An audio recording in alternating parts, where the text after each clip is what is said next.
بسم اللہ الرحمن الرحیم۔ السلام علیکم۔ حضرت علی کا فرمان ہے، کبھی بھی کامیابی کو دماغ میں اور ناکامی کو دل میں جگہ نہ دینا، کیونکہ کامیابی دماغ میں تکبر اور ناکامی دل میں مایوسی پیدا کر دیتی ہے۔ دنیا کی سب سے سستی چیز مشورہ، ایک سے مانگو تو ہزاروں دیتے ہیں، اور دنیا کی سب سے مہنگی چیز مدد، ہزاروں سے مانگو تو کوئی ایک ہی کرتا ہے۔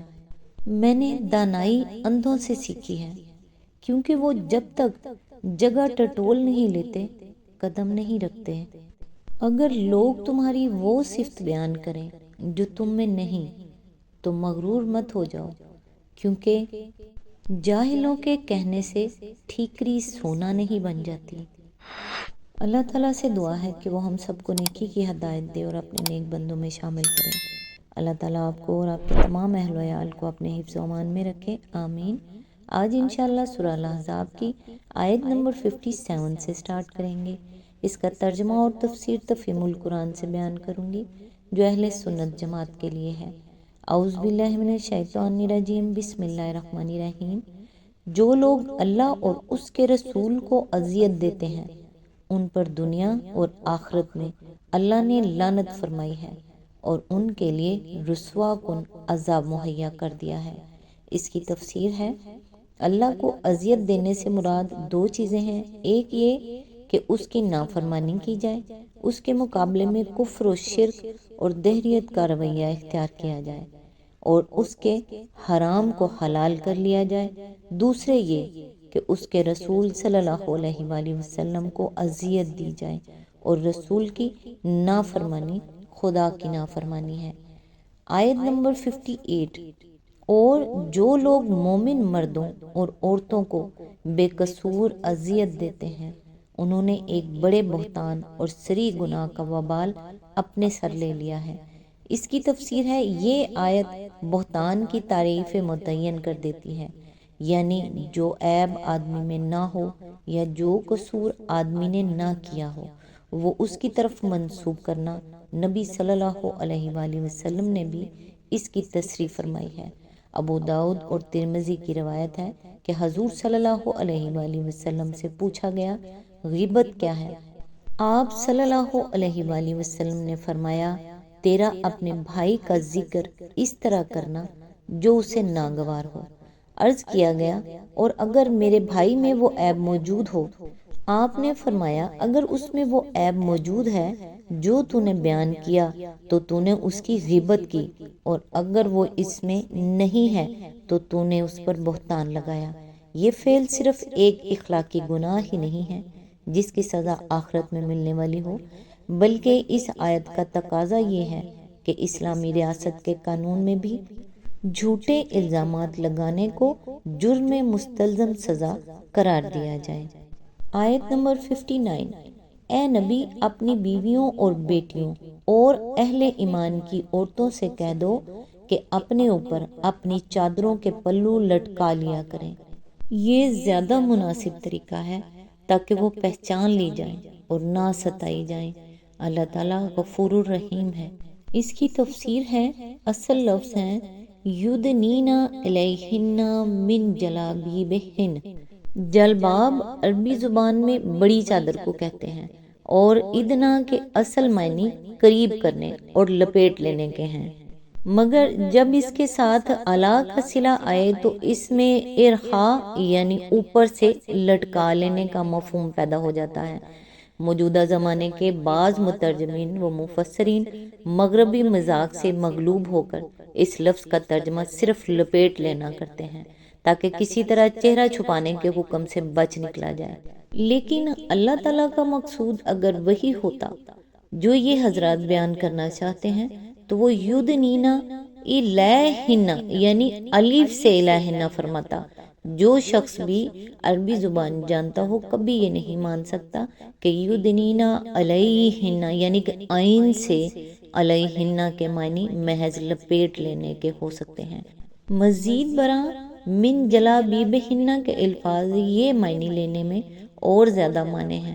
ظاہر ہے کہ یہاں من تبعیض کے لیے ہے، یعنی چادر کا ایک حصہ، اور یہ بھی ظاہر ہے کہ لپیٹی جائے گی تو پوری چادر لپیٹی جائے گی، نہ کہ اس کا محض ایک حصہ۔ اس لیے آیت کا صاف مفہوم یہ ہے کہ عورتیں اپنی چادریں اچھی طرح اوڑھ یعنی لپیٹ کر ان کا ایک حصہ یا ان کا پلو اپنے اوپر سے لٹکا لیا کریں، جسے عرف عام میں گھونگھٹ ڈالنا کہتے ہیں۔ یہی معنی عہد رسالت سے قریب ترین زمانے کے اکابر مفسرین بیان کرتے ہیں۔ ابن جریر اور ابن المنذر کی روایت ہے کہ محمد بن سیرین رحمۃ اللہ نے حضرت عبیدۃ السلیمانی سے اس آیت کا مطلب پوچھا۔ یہ حضرت عبیدہ نبی صلی اللہ علیہ وآلہ وسلم کے زمانے میں مسلمان ہو چکے تھے، مگر حاضر خدمت نہ ہو سکے تھے۔ حضرت عمر کے زمانے میں مدینہ آئے اور وہیں کے ہو کر رہ گئے۔ انہیں فقہ اور قضاء میں قاضی شرح کا ہم پلہ مانا جاتا تھا۔ انہوں نے جواب میں کچھ کہنے کے بجائے اپنی چادر اٹھائی اور اسے اس طرح اوڑھا کہ پورا سر اور پیشانی اور پورا منہ ڈھانک کر صرف ایک آنکھ کھلی رکھی۔ ابن عباس بھی قریب قریب یہی تفسیر کرتے ہیں۔ ان کے جو اقوال ابن جریر، ابن ابی حاتم اور ابن مردویہ نے نقل کیے ہیں، ان میں وہ کہتے ہیں اللہ تعالیٰ نے عورتوں کو حکم دیا ہے کہ جب وہ کسی کام کے لیے گھروں سے نکلیں تو اپنی چادروں کے پلو اوپر سے ڈال کر اپنا منہ چھپا لیں اور صرف آنکھیں کھلی رکھیں۔ یہی تفسیر قتادہ اور سدی نے بھی اس آیت کی بیان کی ہے۔ عہد صحابہ و تابعین کے بعد جتنے بڑے بڑے مفسرین تاریخ اسلام میں گزرے ہیں، انہوں نے بالاتفاق اس آیت کا یہی مطلب بیان کیا ہے۔ امام ابن جریر طبری کہتے ہیں یدنین علیہن من جلابیبہن، یعنی شریف عورتیں اپنے لباس میں لونڈیوں سے مشابہ بن کر گھروں سے نہ نکلیں کہ ان کے چہرے اور سر کے بال کھلے ہوئے ہوں، بلکہ انہیں چاہیے کہ اپنے اوپر اپنی چادروں کا ایک حصہ ڈال لیا کریں تاکہ کوئی فاسق ان کو چھیڑنے کی جرت نہ کرے۔ جامع البیان جلد نمبر 22 اور صفحہ نمبر 33۔ علامہ ابو بکر جساس کہتے ہیں یہ آیت اس بات پر دلالت کرتی ہے کہ جوان عورت کو اجنبیوں سے اپنا چہرہ چھپانے کا حکم ہے اور اسے گھر سے نکلتے وقت ستر اور عفت مآبی کا اظہار کرنا چاہیے تاکہ مشتبہ سیرت و کردار کے لوگ اسے دیکھ کر کسی طمع میں مبتلا نہ ہوں۔ احکام القرآن جلد 3 صفحہ نمبر 458۔ علامہ زمخشری کہتے ہیں یدنین علیہن من جلابیبہن، یعنی وہ اپنے اوپر اپنی چادروں کا ایک حصہ لٹکا لیا کریں اور اس سے اپنے چہرے اور اپنے اطراف کو اچھی طرح ڈھانک لیں۔ الکشاف جلد نمبر 2 صفحہ نمبر 221۔ علامہ نظام الدین نیشاپوری کہتے ہیں یدنین علیہن من جلابیبہن، یعنی اپنے اوپر چادر کا ایک حصہ لٹکا لیں۔ اس طرح عورتوں کو سر اور چہرہ ڈھانکنے کا حکم دیا گیا ہے۔ غرائب القرآن جلد نمبر 22 اور صفحہ نمبر 32۔ امام رازی کہتے ہیں اس سے مقصود یہ ہے کہ لوگوں کو معلوم ہو جائے کہ یہ بدکار عورتیں نہیں ہیں، کیونکہ جو عورت اپنا چہرہ چھپائے گی حالانکہ چہرہ سطر میں داخل نہیں ہے، اس سے کوئی شخص یہ توقع نہیں کر سکتا کہ وہ اپنا سطر غیر کے سامنے کھولنے پر راضی ہوگی۔ اس طرح ہر شخص جان لے گا کہ یہ باپردہ عورتیں ہیں، اس سے زنا کی امید نہیں کی جا سکتی۔ تفسیر کبیر جلد نمبر 6 صفحہ نمبر 591۔ ضمناً ایک اور مضمون جو اس آیت سے نکلتا ہے وہ یہ ہے کہ اس سے نبی صلی اللہ علیہ وآلہ وسلم کی کئی بیٹیاں ثابت ہوتی ہیں، کیونکہ اللہ تعالیٰ فرما رہا ہے اے نبی اپنی بیویوں اور بیٹیوں سے کہو۔ یہ الفاظ ان لوگوں کے قول کی قطعی تردید کر دیتے ہیں جو خدا سے بے خوف ہو کر بے تکلف یہ دعویٰ کرتے ہیں کہ نبی صلی اللہ علیہ وآلہ وسلم کی صرف ایک ساجزادی حضرت فاطمہ سلام اللہ تھیں اور باقی ساجزادیاں حضور صلی اللہ علیہ وآلہ وسلم اپنی صلبی بیٹیاں نہ تھیں بلکہ گیلر تھیں۔ یہ لوگ تعصب میں اندھے ہو کر یہ بھی نہیں سوچتے کہ اولاد رسول صلی اللہ علیہ وآلہ وسلم کے نسب سے انکار کر کے وہ کتنے بڑے جرم کا ارتکاب کر رہے ہیں۔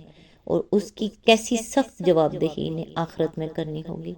تمام معتبر روایات اس بات پر متفق ہیں کہ حضرت خدیجہ کے بطن سے حضور صلی اللہ علیہ وآلہ وسلم کی صرف ایک بیٹی حضرت فاطمہ ہی نہ تھی بلکہ 3 اور بیٹیاں بھی تھیں۔ حضور صلی اللہ علیہ وآلہ وسلم کے قدیم ترین سیرت نگار محمد بن اسحاق حضرت خدیجہ سے حضور صلی اللہ علیہ وآلہ وسلم کے نکاح کا ذکر کرنے کے بعد کہتے ہیں، ابراہیم کے سوا نبی صلی اللہ علیہ وآلہ وسلم کی تمام اولاد انہی کے بدن سے پیدا ہوئی۔ ان کے نام یہ ہیں قاسم اور طاہر و طیب اور زینب اور رقیہ اور ام کلثوم اور فاطمہ۔ سیرت ابن ہشام جلد اول صفحہ نمبر 302۔ اس کی تفسیر کافی لمبی ہے، لہٰذا آج بس یہیں تک، نیکسٹ انشاءاللہ یہیں سے سٹارٹ کرتے ہیں۔ تب تک کے لیے دعاؤں میں یاد رکھیے گا۔ اللہ حافظ۔